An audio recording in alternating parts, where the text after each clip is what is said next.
right, we are back with your favorite 3x3 podcast. I am the Mountain Bas Rozendaal. With me is the energy, Vince Chang, and missing in action is 3x3 The Voice, Kyle Montgomery. The man, the myth, the legend is recovering from some health stuff. Get well soon, Kyle.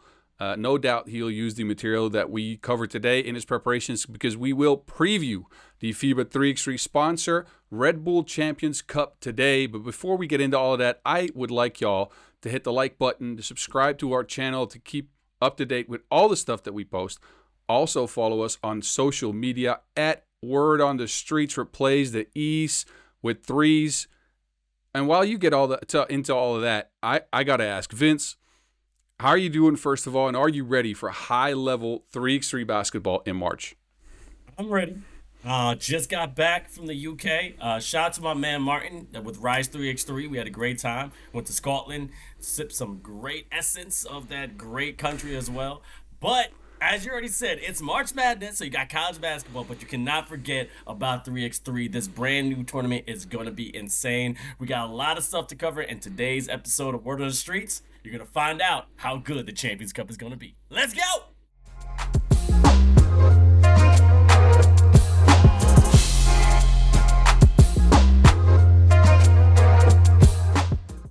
Let's kick it off with Fiba 3x3 sponsor, Red Bull Champions Cup. This inaugural event is set to revolutionize the 3x3 landscape. Bas, it's going to be crazy. Absolutely. Look, let's start off a high-level tournament in March, another high-level tournament. We usually have the Asia Cup in March, and then a big gap until the pro season starts at the end of April. Now we have more national team stuff coming into March, an early start to the season, so I'm very hyped for that. Look, March 14th through 16th will be in Bangkok, Thailand at the Central World Square. That's going to be a tongue breaker for Kyle. Wow. And I say we. And with we, I mean Fiba 3x3, because you will not be there, I will not be there. Our esteemed colleague, Kyle Montgomery, of course, will be there hosting the tournament. And that tournament structured as follows: 8 men's teams, 8 women's teams who qualified through, first of all, the Olympics, then the Zone Cup winners, Europe Cup, Asia Cup, America Cup, and Africa Cup, then the hosts, Thailand, and then 2 teams based out of ranking, which ends up being Serbia and France on the men's side and China and France on the women's side. Out of the America Cup come USA and Canada, men's, women's, Madagascar, both genders, Africa, very good. Australia for Asia, both genders. And then on the men's side, we have the Netherlands and Austria from the Olympics and the Europe Cup. On the women's end, we have Spain and Germany. So those are your 8 teams. They are divided into 2 pools of 4 teams for the round-robin stage. Then we have the knockout rounds. Top 2 teams out of each pool will continue. They will battle for first, second, and third place.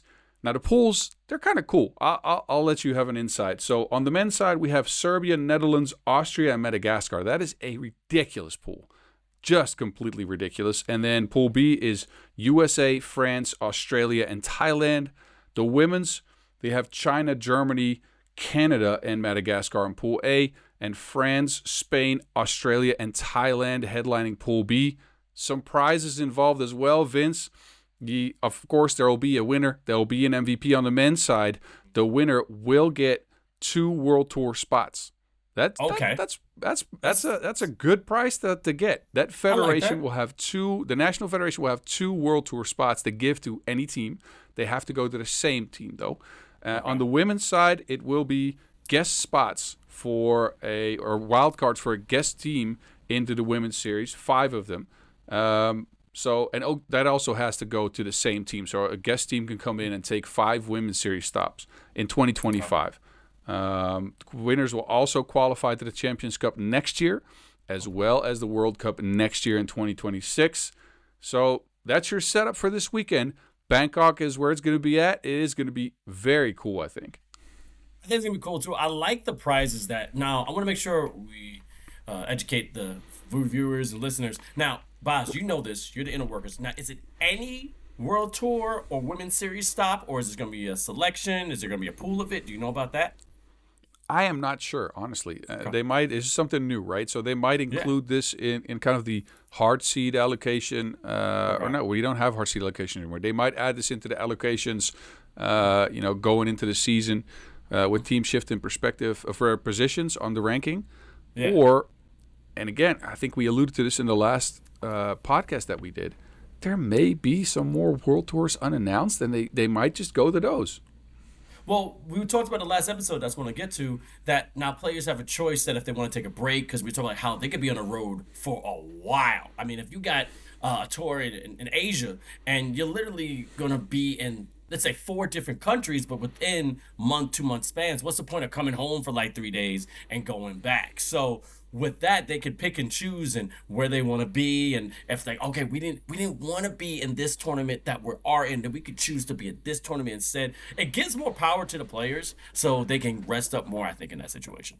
Yeah, and even more, right? So this is so your explanation is when you use teams that have already kind of qualified to certain tournaments, like the top teams in the world. But for the new listeners, 3x3 is a game based around points, and to keep the story short here, what you want to have is 2 pro teams. So that's not the national teams we're talking about now. We're talking pro teams on the pro circuit and the women's series. Yeah. You want to have 2 pro teams act inside the top 20 to 15 teams in the world to gather enough points to kind of keep the national team cycle, and that's the World Cups, Zone Cups, but most importantly the Olympics, to keep that in sights. And what I think a lot of federations, especially on the men's side with those World Tour tickets, they could use those World Tour tickets not to give them to your first team, although you could give them some rest, I agree. But you could also give them to your second, maybe non-performing team, a team that doesn't have the opportunity to get as many World Tours out, that has to go through, lower level competitions like Challengers and Light Quest to get there. You can give them 2 free looks at a World Tour, which is very important because that's where all the points are gotten.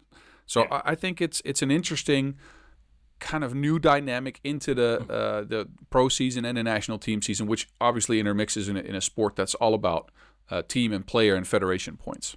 Yeah, so, and I like they get a chance, and those Light Quests, again, challenges are still gauntlets. Like they get freaky in there. They get you, and you cover them. You've seen some talent in them. Sometimes they could be better than a World Tour tournament if you see the people that are hungry enough.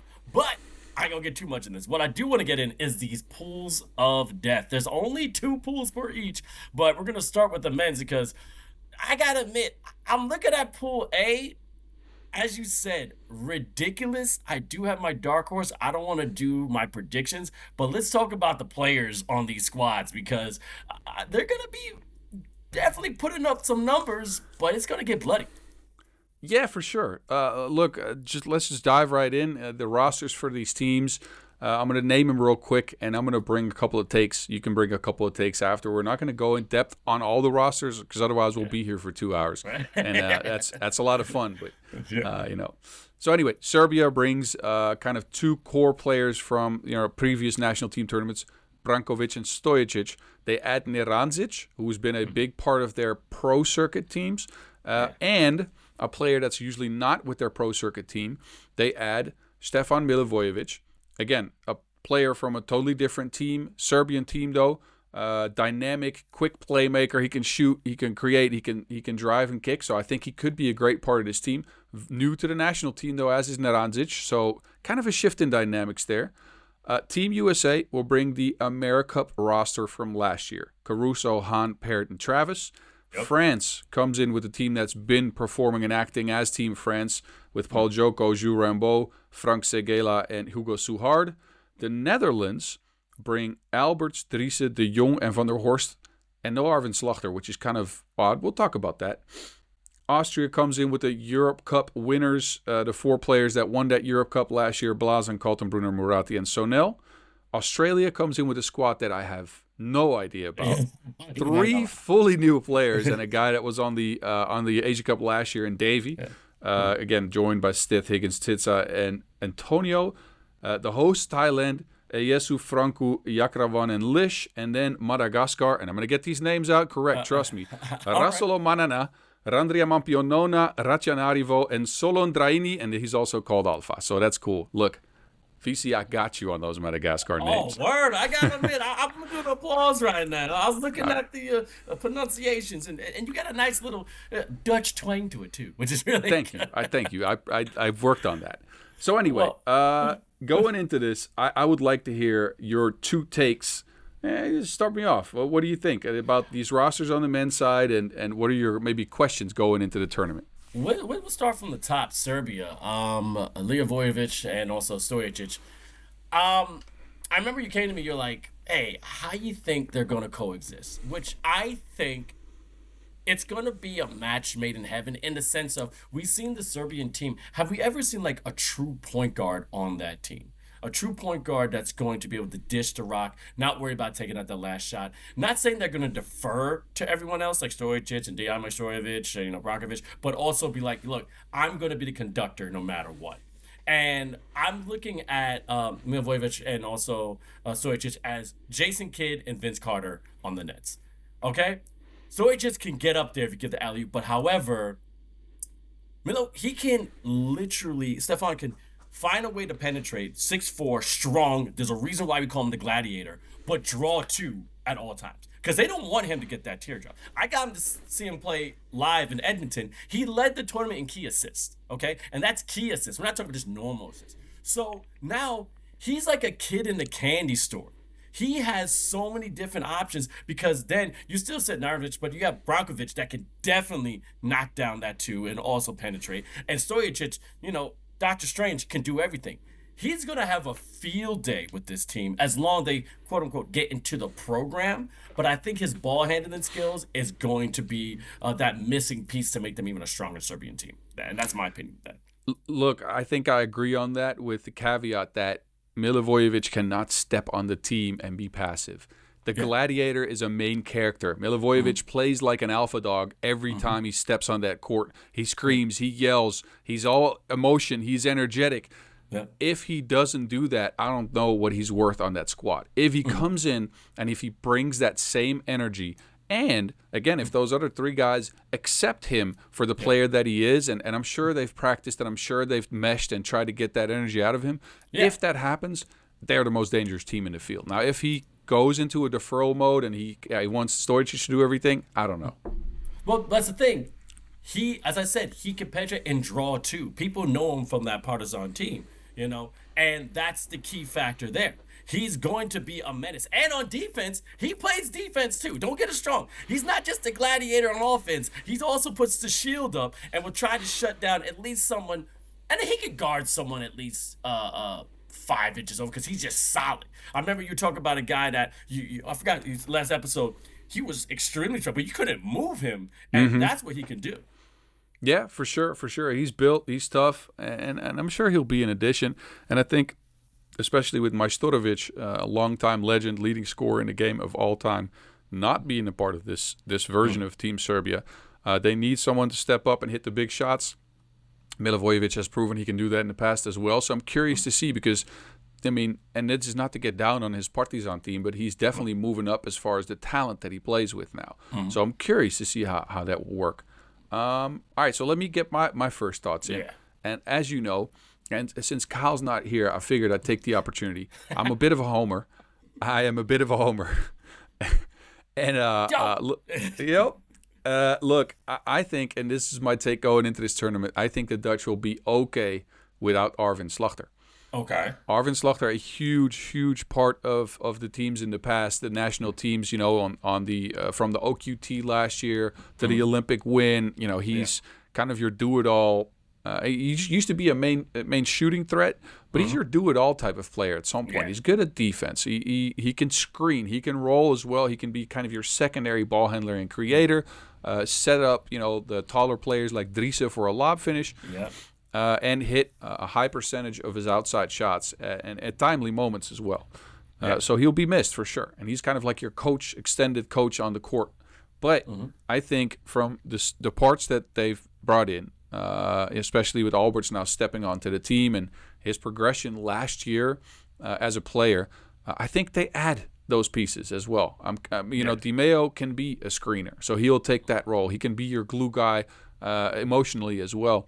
Yeah. Your coach on the floor has to be kind of Di Maio's role as well, but I think the shooting aspect, Brian Alberts has shown last year that he can step up and hit those big shots, that he can step into a 2, hit the mid-range, defend at a high level as well.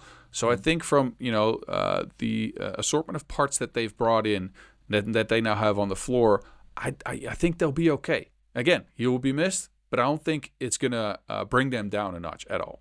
And I think Alberts is a great addition to his team. And like you said, Dimes himself, he could be that floor general as well. He gets into the game. We've seen many times Mr. Worthy would actually look at him and want him to shoot. Because once he knocks down those first two twos, the air guitar starts coming out. And then confidence starts. And then before you know it, he's playing it all the way to the curtains go. But he has to get started, though. He is getting a little older. Congratulations with the, getting married, and he's working on a family. I'm pretty sure he is. But now, his child was born, actually. Exactly. Congratulations, DiMaio. Yep, working on his family. So now he has all that, but that gives also motivation of maybe, hey, I got to step up a little more. Now I have to be the top dog. Yeah, so that I can see how it's not going to be a problem, but we don't know because we still got some other squads on this that's pretty tough. Yeah, you're right. All right, what else you got? What else I got is this. I mean, if we're going to stay with the Netherlands for just 1 second, Arvin, great.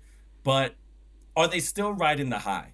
Because they have been celebrities all over the Netherlands. I mean, I just saw Arvin win something called the Sports van de Heersluit, whatever Sportsman of the Year awards in Alpha.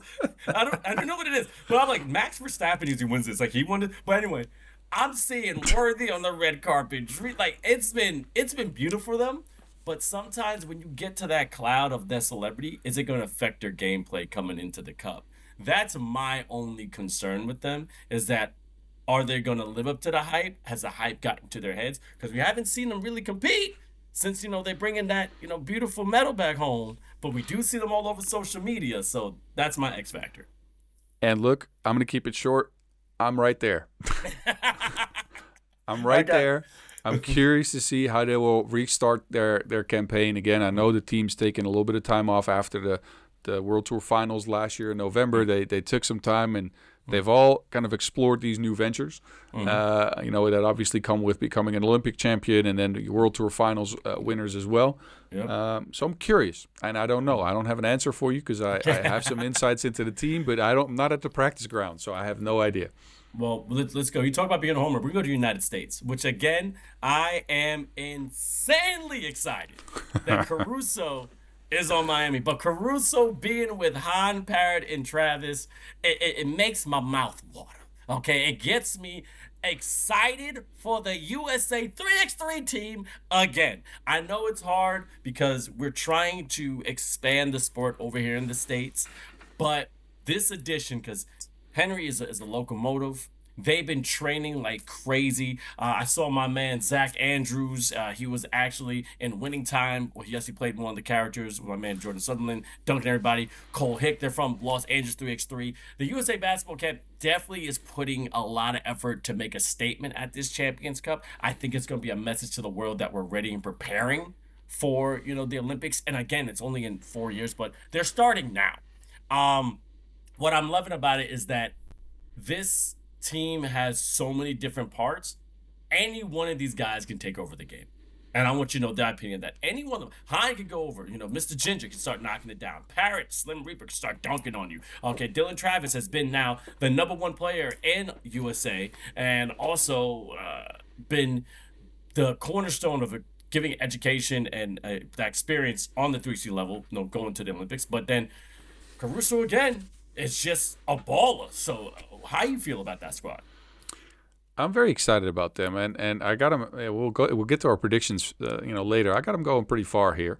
Did I peep online, and you might have an insight on this? Did I peep online that former player Kareem Maddox now on the sidelines with a coaching board in his hand? What's good? This man's J.J. Redick. He's trying to be a Steve Nash. He's trying to be a Jason Kidd. I see you, Mr. Madman. This guy has a Princeton education. Why not take your intelligence and put it on the board? I think he may be coming for them coach's job at USA Basketball 3x3. Yeah, he's doing good. Yeah, I'm curious. And it always obviously helps that a guy with his, experience and his caliber of play, hops on and helps the squad out. So I'm curious about that. And also, and this is also going into the rest of the season. Like, this is not just Team USA. This is also the team that's going to act in the pro circuit. as Team Miami.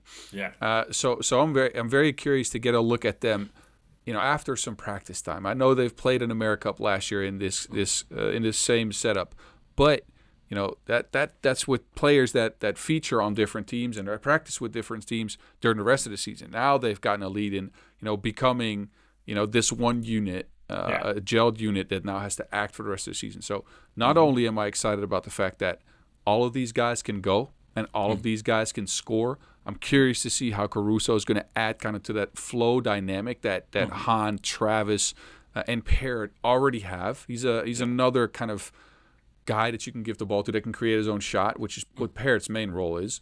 I'm curious to see how he fits into that flow, but if he does, better watch out. I mean, and my last point is, don't be surprised if this is the defensive team of the tournament, defensive team of the Champions Cup. We already talked to Kyle how I think he snubbed James Parrott being, clamps. But we know Dylan Travis plays defense. He sacrifices his body. We know Caruso is willing to sacrifice his body on that court. Hahn has some good lateral movement. I really think you're going to look at the scores of these different games from Team USA, and they're going to be a little lower than you can expect from the opposition. I think they're going to make a lot of great stops and win by a decent margin, and maybe keep teams to about 16 points as I'm going into the 21. All right, I like that. Let me get you my not so hot take. I think France will show to the world that they've built on their 2024 campaign. You do? Wait a minute. I mean, I have confidence in it, but I gotta hit a why. Why? Bas? Why? Well, why is this? The French national team last year came in second at their home Olympics. Okay. That kind of kickstarted for them a series of events where, in the pro circuit, where they act as Team Paris, they started winning and losing in finals, in tournaments, right? So they got to a 7 finals last year on the pro level of 3x3 basketball. 7 finals at the World Tour Masters and the World Tour Masters finals. Only 1 win though, so still room to improve. I think these guys are young enough that they can add to the chemistry they built last year. I think they are now, and my prediction would be a little bit more separated from that Olympic experience, which was obviously kind of a win if you think back on it, but still, they were in the finals. They were right there. Yeah. I'm sure they would have loved to pick up a gold medal. You're now removed from that. You've had an off season to ponder the things that you could improve upon. I like Hugo Suhard and Jules Rambeau in a pick and roll combination. I like Suhard stepping up and hitting big shots. I like Joko as a defensive menace. He is ridiculous. He might be, and you're talking Team USA as best defenders. Paul Joko is the best defender in the tournament. Don't get it twisted. Don't get it twisted. He is. Dylan Travis is right there, but Paul Joko and him, they can go head to head, and it'd be a very tight race. Okay. And then lastly, I think Frank Segela as this kind of maybe inside and outside of the system, because he works several roles. He can screen, he can roll, he can shoot, he can create his own shot. As that go-to guy in spurts of the game, it works. So as that team coalesces more, they are the only team with the experience from last year and the same unit as they've used last year to step into this Champions Cup. So they are, to me, the most seasoned team as far as team chemistry, and I think that's what they'll show. I would say Madagascar has the best with team chemistry, but we'll talk about that later. I also want to put another factor is, again, we're both hoopers. And I think going into certain tournaments, certain competitions, there's a different kind of ethos, different kind of sense of what's at stake. I'm sorry to say, the Olympics was the only time France was actually showing up as something that involved money. At all other cups, they fall short. I did research on this. The last time they even made the podium was back in 2019 when Mr. Nice, Dominic Gentile was on. When's the last time we heard Mr. Nice on a podcast, a tournament? Okay? Every time they get to that kind of competition, and they have similar players as we're seeing now for the 2025 Champions Cup, they just fall. Sometimes they get right there at 4th place, but then they're down. They're way below 6, 7, 8. So I don't know. The mentality of them going here is going to affect them. It could be the France curse. Because again, if we're using cups as the litmus test, they haven't been doing that well. The Olympics is not a cup. That is the Olympics. And you're home. There's more pressure. So will they live up to the challenge? I'm just saying that. I'm just a superstitious guy. That's what I'm getting at. I don't mind that. I think you're going past the fact that they took a huge leap last year as a squad, but I don't mind that. I will let them prove themselves in Bangkok, this upcoming weekend as we tape this, on the Sunday before, obviously. Okay. All right. So on the men's, you got any more teams you want to hit on? I mean, what I'm interested is, if you want to get into Madagascar, we can, but let's take a little step back first. Let's talk about Austria. Austria, I have to, because Kyle says I'm afraid that this man is going to kill me. Sohail, how you doing, man? How you doing, Sohail? You good? You good? Don't break me in half. But this squad, I'm really excited for. Marathi, this guy has been a force on this. Colin Brunner, I love him. But what we're talking about is Diggs. Diggs is not there. What is going on? Quincy, we need you, baby. He's now Austrian, but not on the team. They already had a great Europe Cup run, but why not add him to the first ever Champions Cup to see if they can be a champion amongst the entire globe? And you got some insights tracking that. Like, what is going on, if you know? I'm curious. I got a couple leads. So first of all, and it depends, right? So Quincy Diggs, obviously, born in Wichita, Kansas. From the United States of America, but he's played in Austria for so long that now he's a naturalized player. He's got an Austrian passport. Yeah. From dealing with this in the past, I know that you have to have your passport for at least a year to be able to play in a season for the national team. So I am not sure when he got his Austrian passport, and I think that is what may be affecting this. What I also noticed online is the fact that Mr. Diggs is also still playing 5-on-5 basketball at this moment. So I don't know what's going on there. I have no further insights than this, but he's still playing, 5-on-5 basketball. Curious to see, if he returns from that. And I don't know how they've handled this in the past, because I know in the past that he did play 5-on-5 during the winter break at times. Mm-hmm. Curious to see how they're handling it. And it might still be, that he steps onto the team come April, come May, whenever the pro circuit starts, and that he's just skipping this in favor of his 5-on-5 basketball. Yeah. I don't know. But those two things could come into effect here. I am curious, though, because, look, he's got his Austrian passport for a reason, and that is to be a part of this national team. And he is a player that could lift his squad. And I say that with all the respect I have for, Blazan, Murati, Kaltenbrunner, and Sohail, who won the Europe Cup last year, right? So this is not a bad team. They are actually a very good team. Yes. But I think Diggs adds that X factor. And I don't know. I would love to see him represent their colors. I'm not sure what's going on. I'm curious. Maybe we'll find out next weekend. I'm definitely down to find out. And again, they have chemistry. They have the vibe. Let's just see if they can come out on top. And it's just going to be a quick transition because we can be on all day. Australia, we have no idea who these players are. All right, Mike? Nope. We have no idea where they're coming up. However, I did some research. They're 4-for-5 in the Asia Cup. Like, they always come out on top in some way, either one or two in the Asia Cup. What I love seeing is that Australia playing other teams, because we don't really see that a lot. Maybe once in a while in the World Cup, but to see it more than once a year, let's see if the people from down under can actually ball out.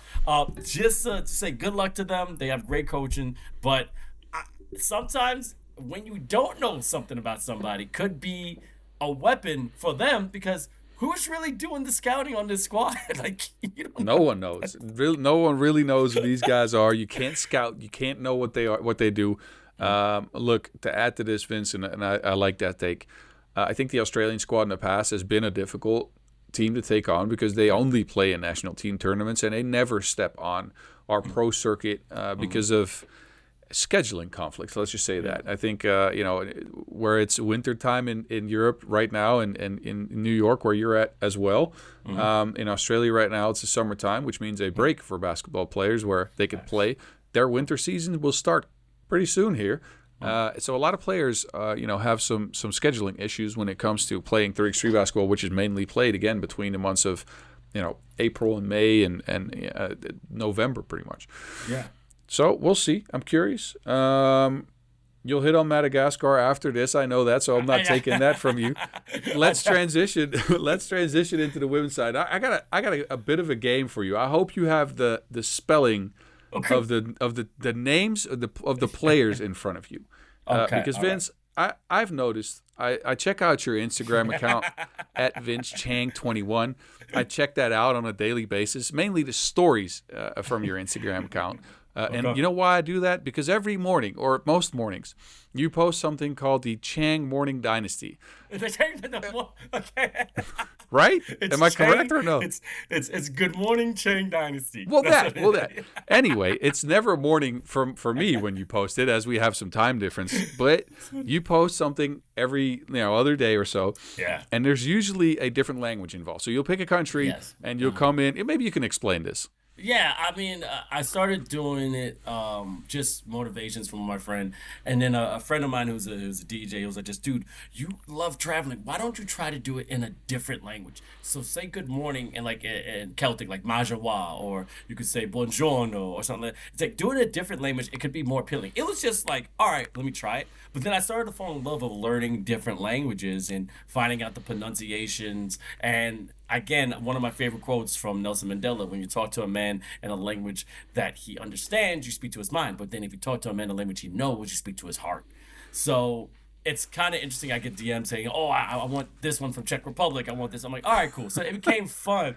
But I gotta admit, I always go to YouTube first to make sure I'm pronouncing it right, because I do not want to say something crazy. We're testing your skills here. Let me trust me, because I happened to catch, and it was last year I think that you got Madagascar in there at some point. So I was like, all right, Vince, you must know how to pronounce the names from that country, which are notoriously hard. So on the women's end, I'd like you, in one try, to get out the last names for the women's players for the national team. Just the last names. Okay. Yes. So for Marie, I want to say it's Andriam Hajarina.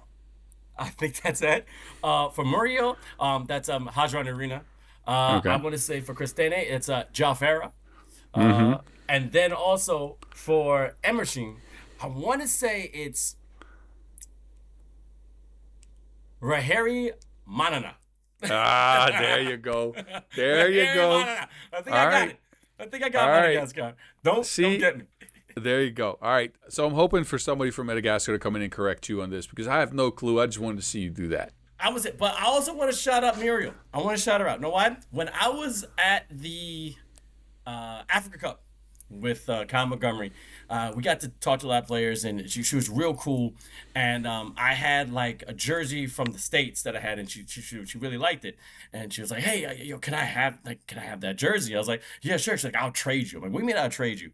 And I actually have a Madagascar jersey right here, Muriel. I see it. Oh, that's cool. So dope. It is so nice. That is very dope. I rock it out. And so I just want to give a shout out to her. We basically swapped jerseys. I felt like we're playing football. She was like, "I'll take yours, I'll take mine."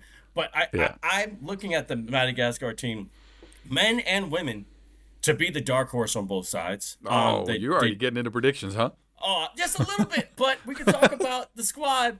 They got some ballers on there. They're just tough. They're tough. That's the thing about these African Cups and African teams. They have chemistry. They've been playing together for years. And we're talking about the women's right now. But also, they find a way to win somehow. They just find a way. And it is going to be a challenge, especially with the size difference when it comes to the women. But I think they're going to put up a fight in some which way. I just hope they keep the confidence, because they're going to lose a couple of games probably terribly. But in these tournaments, you can lose a couple and still advance. So I'm still rooting for them. And this is for the women's. The men's side is going to be a whole different thing. But we'll see what happens. Well, I can't wait for your predictions. Okay. Let's go down to women's rosters first, and then let's get some takes in. China comes in with kind of a fully new squad. Wenxia Li was on China U24 in the women's series last year. Yu Yan Li never played 3x3 before, so she's new to the game. Yuxing Wang was on the U18 World Cup that came in third in 2024, so a very young team for China. And then Zhang was on the under 23 World Cup, where she was fourth in scoring. So kind of a new look China here. Curious to see what they can bring. France also coming in with the youth movement. Berkane, Fofana, Wembanyama, and Zemura. Out of those four, Fofana, it's her first real 3x3 action. Yeah. Outside of some local stuff, she has a lot of 5-on-5 basketball experience from the national youth teams. We've seen Wembanyama play in the Nations Leagues and the Under-23 World Cups in the past.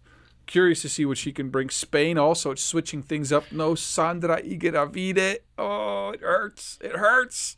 I've seen her excel for so long. We'll get into that. But they're bringing in Gervasini, Vega Jimeno, still playing, still going strong. Happy to see that. Muhate and Alba Prieto round out the squad. Germany also youth movement, which it's getting to be a little bit of a theme here. I think on the women's end, it's visible that a lot of federations and a lot of players are active in multiple brands of our game of basketball, and maybe not able to feature here in this tournament. Germany also, again, after winning that Olympic gold last year, may just be going a fully new direction. So I'm not sure, but I've seen these ladies perform at the Youth World Cups and in the Nations Leagues, which is the youth national team kind of level of play. Kleinebeek, Kreuner, Meyer, and Neufer come up on the roster for them. Canada, they come up with 3 out of 4 players that we usually see. Actually, 4 out of 4 if you count last year's AmeriCup. Yep. No Michelle Plouffe, though. Grant Allen steps into her spot. So that's an interesting topic. I'm sure we'll talk about that. Australia also switching things up fully. Annalie Maley coming back, but Bourne, Goodchild, and Hank, which are Goodchild, I've seen her play. She's a beast. So we'll get into that as well.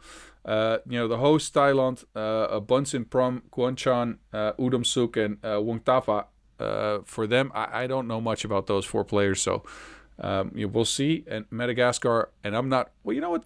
I'll try. Okay. Adriami Hayarin. Oh, jeez. All right. So, No never mind. So you got those names out, and Madagascar. I love y'all, but I can't pronounce the names yet. I have to practice like I did on the men's side.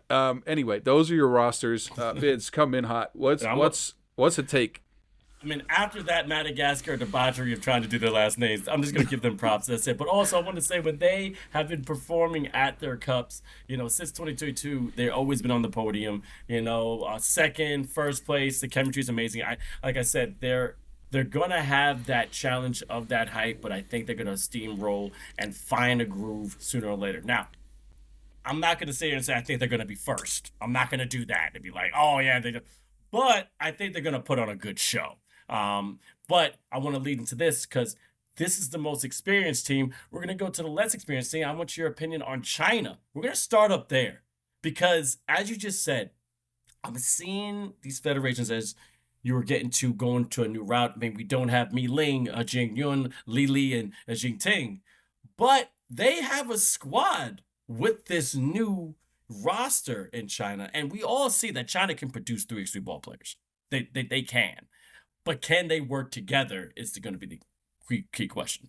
Look, it is can they work together as they come from all these different levels of youth tournaments. Some have stepped up and played on the women's series as well.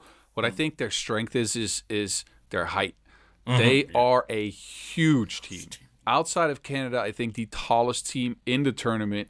Yunping Zhang, we talked about her being a part of that at Under-23 World Cup last year, stands 189. Now, again, you guys go by a weird system. I have no clue what that is. It's feet. It's whatever feet and inches that is. I'm gonna say it is probably about 6'3", maybe 6'4", possibly taller than that even. But she is gigantic. So that bodes well for them. But that's been China's game for years, though. In with 3 out of 4 players being above 1 meter and 80 centimeters, just being really tall. It's usually slow, but again, in some tournaments it works, and especially in a tournament like this, where, especially on the women's end, there's not a lot of veterans. There's not a lot of teams that have a lot of chemistry that play with flow and speed. I think that type stuff might work. It's a matter of can they gel, because. You have Zhang, like we talked about, 4th in scoring on the U23 World Cup last year. Then we have Wang, who was on the U18 World Cup, and she led all scorers in that tournament. Yu Yan Lee, we have no clue. She's never played 3x3 basketball before. Yeah. But two out of those players are explosive scorers that have led tournaments or have been top 5 in tournaments in scoring before at high level 3x3 youth basketball. So very curious. I'm unsure. To be determined because we've never seen them play together. I have a difficult time with placing them in my predictions, actually. So we'll see. It is difficult, but also you think about how many experienced players came out of China, and as you see the transition of players becoming coaches, they're going to have the inside scoop on how to compete in this tournament as well. From the array of talent that's already like placed in different cups and compete in Olympics and stuff and in those situations. So I can see how it's hard, but you can't sleep on China. As you say, it may be a slow game for them, but they are the epitome of 1,000 cuts will take you out. If they find one thing that works, if it is a post-up, 2 dribbles, hook shot, they will do it until 21. If it's the mid-range, pick and go or pick it, they will do it. They are, I think, one of the most fundamental basketball teams in 3x3. They're very disciplined, so you can't take them out of them on a run, maybe get on that podium. But I can see how curious it's going to be because, again, we don't know none of these people. And then we can also go to France because you've seen them more than me. I see Wembanyama, I get excited automatically. Yeah, it's baby Wemby, huh? No, I like their team. What I'm curious about with France, though, is are they switching up the style that they've been playing for so long? Yeah. And should they switch it up, right? Right. I'm not saying they should, but it's a question. Because, again, last year on the women's end in the Olympics, not what they wanted. Let's be honest here. It's a good old fashioned butt whooping. I'm sorry. Yes. That was a Ooh, not what they wanted at all. No. And I feel like, especially with the talent that they had, they at least had the people to play that movement-based 3x3 system that they play. Because they play a high movement, cutting off the ball, doing all this extra stuff type of system. Now they come in with a bunch of players that, Fofana has never played 3x3 or almost never played 3x3 besides local level tournaments. Zamora hasn't played since 2022. She was at the U17 Europe Cup in 2021. So obviously far removed from that, young player added to a squad. Wembanyama, I like her game. She's very athletic. She's got length. She can rebound. I'm not sure how well she can create her own shot. So I'm curious to see if she has improved in the offseason on that part. I don't know. Berkani hasn't played a lot of 3x3 since 2020 either. So I'm not sure how well these 4 will mesh, especially if you want to play a chemistry-based system in 3x3. Yeah, and this is a brand new tournament. There's going to be lights. There's going to be a lot more viewers on you. I just go to Wembanyama for what I see on Instagram. What I see is that her penetration game is getting better. So maybe creating her shot, probably stop and pop, and may not be there. But in the women's series, again, we have to talk about it. Height is a big factor. Okay, yes. We do have some great guards who are underneath, that little, that level of, okay, they think they're maybe too small, like Maya Yamamoto, those kind of guards. But when you are lengthy in women's 3x3, you can be dominant. It's just that you can't be soft. You can't be a marshmallow. You gotta get gritty. Use the power of the woman and knock people down. Yes. Yeah. No, I think you're correct, and again, but it's length that helps, and that it gets you easy buckets, and I think it leads into you have to have a go-to scorer, right? Yeah. And from the teams that we talked about, China seems to have people that can take on that role because they have in the past. Yeah. I'm not sure who will do that for France, so we'll see. Moving on with Spain, some interesting pieces. I mean, it's going to be very, very difficult to replace Sandra Igravida for sure. Yeah. That one's going to hurt. But I've dug into a little bit of info on these. I've dug up some info on these players. Let's just say that. I talked to my people out in Spain. They seem to think that Alba Prieto can step into that role. Really? She hasn't done that in the past because mainly she has played with Sandra Igravide, or she hasn't been comfortable in 3x3 yet because she hasn't played much. She's played some, to the tune of right around 3 points per game, which is okay. And to replace Sandra, obviously, you're going to have to double that. So we'll see if she's able to, but she has the skills at least. Muhate, I've seen her play in the past. I mean, I think she counts as being a big, tall person underneath the basket. Yeah, I'm not sure it translates to easy scores, and also I think on defense, like if you're tall, you have to either play a strategy where you are not defending as much, or you're playing a drop coverage. Or you have to make sure that you get faster on your feet. And Muhate in the past has not shown me that she has the quickest feet. So, to be determined. But I think that goes for a lot of these teams. To be honest with you, if we go down the list, there's a lot of TBDs here. I mean, one of the main ones, Canada. We've seen the same 4 players on a lot of these international tournaments, except for the America. Bosch, Crozon, Michelle, and Kat Plouffe, and I see you're waving that finger, so I'm going to give word to you, Vince. Go ahead. I'm waving the finger because they are, and I do have Canada going all the way. I know we're going to talk about predictions, but because of the chemistry, Grant Allen, another player that is incredibly tall. I think she's like 6'4", 6', maybe 6'5". I got to check again. And she plays a little bit on the lighter side. The lighter side. I don't want to do a Kyle Montgomery and call her a certain word, and then she gets on me because she's also a great motivational speaker as well. All right, but you have scorers on that squad. Kat has been dominant, for these, past couple of years, and we were talking off screen. This particular lineup, Bosch, we know is a penetrator, is going to give up the ball. She doesn't score as much. Crozon is the designated shooter. They're the archer. Does Kat Plouffe really make her game more versatile? Is she the go-to scorer on almost every play in this Champions Cup for Canada? Because her game's going to have to change a little bit, in my opinion. Yeah, Kat's going to have to move into the role that Michelle played, right? Because out of the two sisters, Michelle and Kat, Michelle usually more the ball handler, Kat more the screener.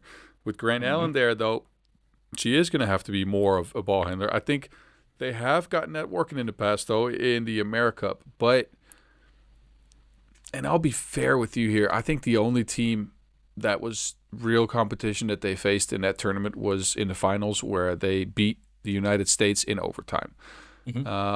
Besides that, Brazil, a good team, but not a top-tier team. And then they played Cuba, Mexico, and Jamaica. And again, Jamaica, feisty, Cuba, sure. But these are not your top-tier women's teams in 3x3 at all, right? Besides the United States of America, which they beat in overtime. We'll see. I think Kat can change her game. I think she's dynamic enough. She can do a little bit of both. It's going to come down to me whether Paige Crozon can hit some shots. And again, proven shooter. She's very good. So I think she will. But it is going to come down to that. Sometimes it's a make or miss type game.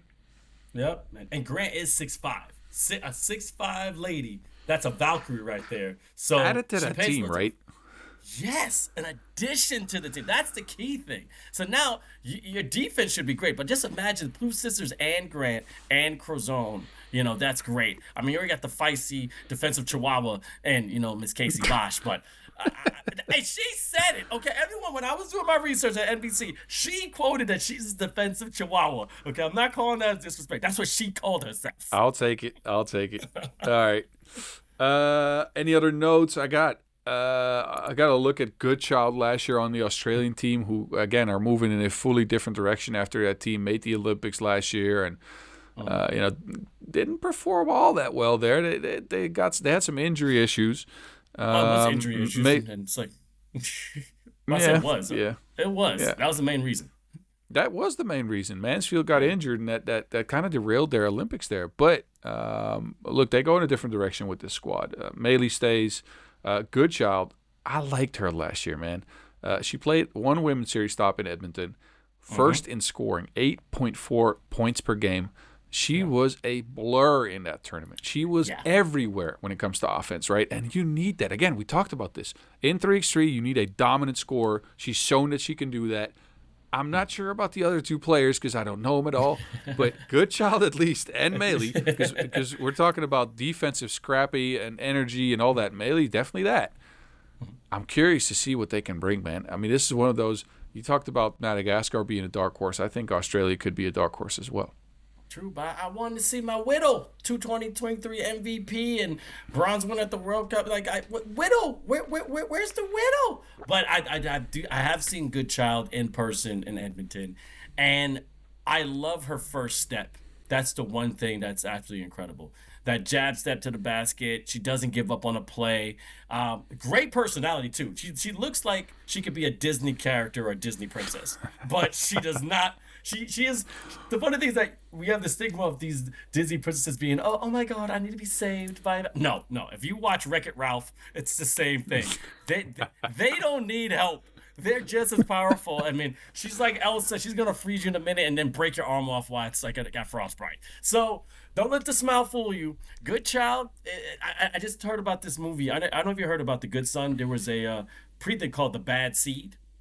And it's The Good Son had Macaulay Culkin's about like a kid who was bad, but The Bad Seed was about this girl who just has these, oh my God, she's so pretty and everything, and no one thinks that she's wrong, but she's an absolute terror, like literally the devil incarnate. So we'll see if Good Child is going to turn that demonic, basketball inner spirit on, and be that dark horse. I just feel like I got hit with like a flurry of blows here, movie reference. All these movie references, bro. Like I've never heard a podcast where Wreck-It Ralph was referenced, which is lovely because it's a great movie. I'm in awe. Thank you for that. Thank you. This is wonderful. Thank you. Thank you for being you. Anyway, but we got to talk about one more team. We do got to talk about. I know, give time that we don't know, but Germany going off that high, and this is a complete kind of, in my mind, opposite of what Netherlands is doing. Are they just resting their champions? Just saying, hey, we don't really need you to go crazy at this cup. We have a second team, a third team. Let's see how they can compete. I mean, that run at the Olympics was great, but this is also something in 3x3 people forget. Youth is also a factor because of stamina. We in the men's side, you get these 35 pushing 40-year-olds getting on these new squads. And you're like, can they really run? 10-minute sprint is a lot. But when you go on the female side, they're always moving. And youth can definitely be a factor in which they're not getting tired when it's the last 2 minutes in the game. It can be a youth movement. It could be rest for the older players. But this sport, especially when it comes to, the national team stuff, moves in 4-year cycles. It moves around the Olympics. Now, Germany, again, has built into the last Olympics last summer. Played these 4 ladies and built them up to the level of winning that Olympic gold. The question is, are you investing in the same players to go at it for 4 more years? Are there finances for these players? Because players also have to make a decision, right? So are you going, to chase that Olympic gold again in 2028 when it will be in the United States of America, which is obviously going to be where the United States brings the guns. And they will bring A-level players to take that gold probably. Are you going to invest that? Are you getting paid to invest? Or can you now, based off of that Olympic gold medal, go play professional basketball somewhere else and get paid more? Because obviously, look, all these things are based around finances. There are full-time 3x3 programs. I know because there are both on the men's and the women's side. There is one here in the Netherlands. Okay. But I don't know if there's a lot of full-time programs on the women's side anywhere else in the world. I don't think there are many. I think a lot of these ladies still go into their 5-on-5 seasons, and then whenever that stops, they go into 3-on-3, or they find kind of like a balance there. So it may also be the fact that they are playing 5-on-5 basketball. I'm not sure. Yeah, but also I was talking to some, multiple ladies in 3x3. I have great relationships when it going on Instagram. And winning a medal for your country is a big deal. It definitely gets some more people interested in a program because now you're on the map. Like, literally, the world has seen you won a gold medal. So I'm interested. I would love to take a deep dive with that, especially when it comes to women's basketball. As we can see, the transition is getting bigger and bigger every single year. But yeah, I want to know if that gold, there is like a little hidden treasure chest we don't know about, and they're maybe testing out the youth because they have that money and say, hey, let's just see what happens and then grow it some more. Yeah, but just to counter that, and this is me playing devil's advocate. There's a prize on the line here, and that prize counts for something. Spots in the women's series to get your first team more looks, your second team more looks, and gather more points. Make sure you're starting off that new 4-year cycle right. So, would you bring the youth team if you had some spots up for grabs that you might need as a federation? Those spots are valuable as well. So I don't know. Just playing devil's advocate here. I don't know. See, this is why Bas Rozendaal. The mountain is absolutely right. That's why he's strong, and that's why there's an old, and I'm going to use another one, Mulan saying, no matter how hard the wind blows, the mountain will never bow. Okay? Oh my goodness, Vince, you are a treasure, my guy. Oh my word. All right. Wait. So on that note, let's cut it for the women's. I think we've talked about all the teams, and not to disrespect host Thailand, but I just don't know much about them. So I'm going to go ahead and we'll leave that for them to prove on the court, obviously. Yes, absolutely. But I want to get into predictions. I want to get into predictions for both of us. Let's do the men's side first.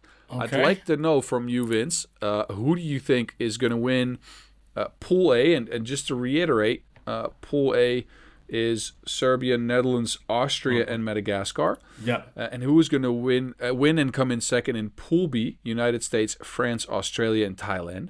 So I'd like to know your pool winners first, and then you can transition into who's going to get to the finals, who's going to win the finals, and who's going to win your MVP. Okay. So what I think, and I'm going to stand by this because it's going to be a challenge for them. I got Madagascar for pool. I got Madagascar for pool A. I do. Let me just say, Serbia is absolutely going to be a terror. Netherlands, a terror. Austria is a terror. I'm going with Madagascar coming down to the wire. All right? Coming down. You can laugh me out. I'm not laughing. I'm just I can see it happening too. That's the thing. But wow, that's a bold take. It's a bold take. We've seen Austria sometimes drop the ball. Okay, now we're noticing that Serbia isn't that god figure in 3x3. They've been falling a little bit. And the Netherlands, we just talk about, are they going to ride the high? Whatever. I think Madagascar is going to come in extremely hungry, and just put that foot on the metal, put that foot on the pedal, and basically say, either I'm going to see the checkered flag or God. They're not going to stop. They're going to keep going. So Pool A, I got that. Pool B, and I wish Kyle was here for one reason why. I'm going as a homer. I'm going as United States. This squad, I have the utmost confidence they're going to make some noise. I'm shouting out my man, the madman, Kareem Maddox, putting in that work being a coach. I'm looking at their camp. I think they come out on top on Pool B. But that's just on top. The second squads, I'm going to go Austria for Pool A. For B, I'm going to go France. But that's my men's. Now, you also want me to go into the finals as well? Let me react to this first. Okay. Actually, no. You know what? Cut this, Dushan. Go into your finals. Go ahead. Take the finals, give your MVP, and then I'll react in my section because, dear Lord. So as I said, Pool A, we got Madagascar and Austria. That's what I got, Madagascar and Austria. For Pool B, I got France and United States. Now, I think United States goes against Austria. Okay? United States comes out on top. All right. France versus Madagascar. This is going to be a weird one. Madagascar comes out on top. Madagascar comes out on top. Madagascar comes out on top. That's what I'll say. I'm right here. They're going to be playing basketball at Pelican Bay. And they're going to play like they got. And then I think it's going to be United States versus Madagascar for first and second. And I think Austria takes out France and gets it third. Okay. I think I got that right because I always remember how it goes. Yeah. And MVP, Henry Caruso. Oh snap! Henry Caruso. I think he comes in to prove something. To prove that I'm on this USA team, I'm going to represent the red, white, and blue to the fullest. He looks like a mini Captain America, or more like a Buggy, more like a Winter Soldier. I give him Winter Soldier, because Dylan's like my Captain America right now, and I think he puts on that adamantium arm and goes to town. That's what I think. We got that's all the movie reference today.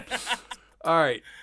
Let me first say I like the boldness. That is incredibly wild, but I like the boldness. So what you really say it is, Madagascar will not only beat the Europe Cup champion, they will also beat the Olympic champion and World Tour Finals winner, as well as a former 8-time World Cup champ in Serbia. Oh my God, that's a lot. That's a lot. Look, let me keep it. I look. If anything, you said it didn't agree though. You said no. Look, I actually I could see it happening. I'm not saying I agree. I could see it happening, and I'll tell you why I can see it happening though. It's going to come down to the dominant play of Ellie, but mainly Livio. Yeah, Livio. Yeah. Livio is a flamethrower. Now, what I've seen Madagascar do in the past is get kind of into a methodical screen and roll, kind of Serbian-style game. That's not where their strength is. Their strength lies in taking opportunistic shots, trying to break you with all these ridiculous twos that they get to rain down on you, and then somehow get the win where everybody's just like, what just happened, right? Yeah. I'm not sure they can do that against the European champions, the Olympic champions, and the World Cup winners. So my takes are Serbia and the Netherlands move on out of Pool A. Serbia in first, Netherlands in second. Then I think out of Pool B, I got the same teams as you. I got France, though, coming in first, USA coming in second. Okay. Which means we will have a Serbia-USA clash in the semis, which I think the USA will win. Ooh, okay. Yes. I also think France will beat the Netherlands because they have lost to them plenty last year. So I think now is their time to shine. It's time they actually take them down. So France, USA in the finals. And I think the MVP will be Hugo Suhard for France because I think France is going to take down the USA and they're going to prove to the world that they've built on their 2024 season. I told you I believe in that team. So I think France is going to do really well in this one. I give it to you. I'm just surprised Suhard, not Segala. I thought you would choose Segala because he's been on the tear right now. But we like Hugo. Hugo Boss.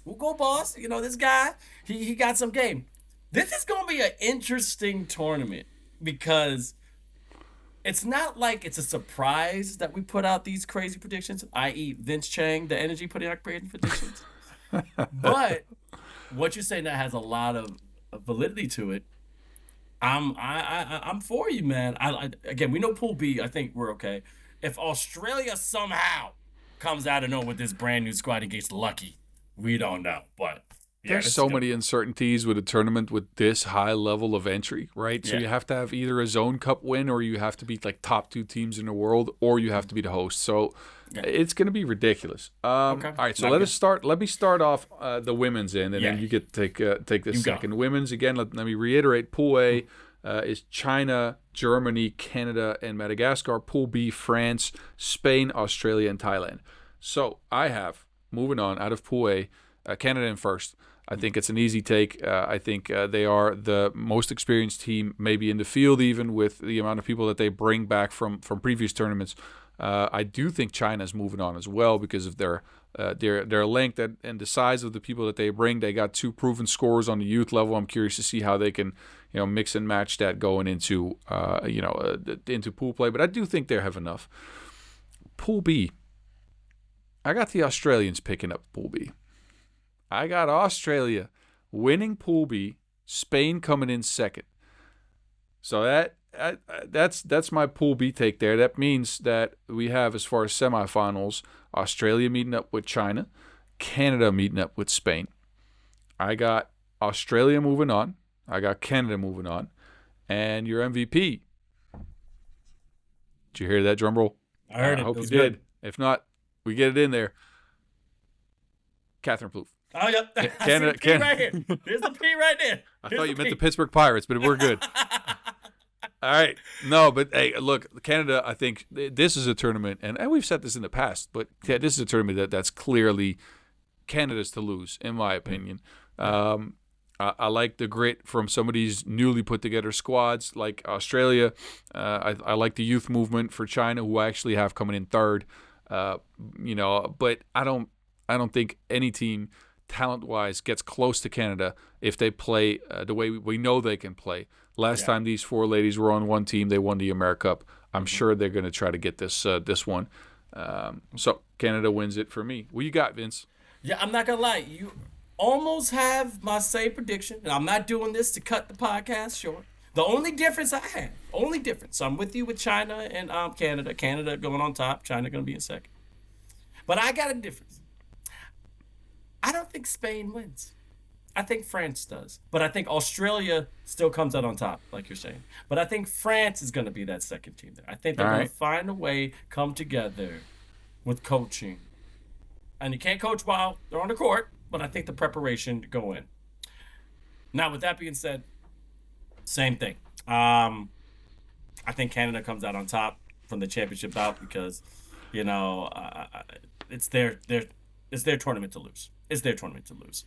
There's nothing more you could say. They're the sharpest, seasoned veteran squad that's coming into this tournament. There's nothing they have not seen in 3x3 except the Champions Cup. That's the only thing they haven't seen. That's the only thing. So, yeah, same thing as you. I think it's going to be Canada. I think it's going to be Australia. And then I want to give... Yeah, you know what? I can't give it to France. I'm going to say China. I'm going to say China. Right. So, see. And MVP... I'm Plouffe. It's Poof. I'm telling you, she is getting stronger. Again, I follow as many players on Instagram as possible. Her workouts are solid. She's been focused. Also, you have a former number one player in the same house as you. So they're going back and forth. We got to think about that, too. Michelle Plouffe is not on the other side of the world. They're right next to each other, okay? So they work out. They have the same workout ethic. It's going to be a show out for sure on the Canadian squad. And it'll be nice for them to see some kind of gold hardware because I thought they were going to do it in the Olympics and they didn't. So true. Look, those are our predictions.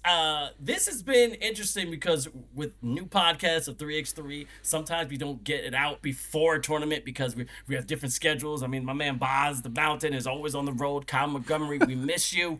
But I know you're healing up. But this has been a great episode. I think the dark horse is in Madagascar. Keep that eyes open on the women. It's Canada's tournament to lose, but everyone here who's been listening to us, also watching us, don't forget to subscribe to Word on the Streets on YouTube, also on Instagram. Press that like button, press that follow button. It's Word on the Streets, and replace the E's with threes when it comes to streets. And it's been a great episode. Episode 5, we're still rolling, but you gotta watch the Champions Cup that's coming up on March 14th to 16th. It's gonna be 4:15 local time, all the way in Thailand. I gotta get to Bangkok as soon as I can, and it's gonna be a sense of who is gonna be on top in the beginning of the 3x3 season, and then we're gonna filter down to see who's gonna be the champion of the 3x3 season. It's a nice start, and Bas, I'm too excited.